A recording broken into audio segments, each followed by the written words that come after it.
But it would, as we saw with Donald Trump, as you just showed at the Bloomberg Forum yesterday, it would be more than an hour-long deep dive into economic policy around antitrust laws or interest rates or trade deals or taxes. And I think Kamala Harris's CPU would likely, short circuit like an old computer if you poured water on it in that situation. So her handler said, no go. But as you mentioned, she then has to go on tonight with Bret Baier on Fox, 6 p.m. Eastern, 3 p.m. in San Francisco Pacific time. And that's 30 minutes, no commercials, no edits. Bret will be professional as always, as we've seen in the past, and will ask tough, fair, and germane questions. This will be a make or break interview for her campaign tonight on Fox, because she's never really faced an interview like this before. 60 Minutes, she got a little taste of it, but I think this will be a much different story tonight. And let's see how she does when she actually gets these things called follow-up questions, which I'm sure,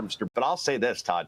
That was the worst interview of this campaign. I mean, by far. I had some hopes for this because Charlamagne the God has shown in the past that he can challenge folks, even if he agrees with them from a political perspective. But we had one question last night saying that Trump would put non-whites in camps, that he would put journalists in jail. We talked about the fascism. And oh, by the way, let's do reparations, or let's at least consider doing reparations for black citizens in this country, which would cost somewhere, this is according to the head of the Black Entertainment Network, would cost somewhere around $14 trillion, which I'm sure we can afford. And Charlamagne did almost no pushback on almost anything that Kamala Harris was saying.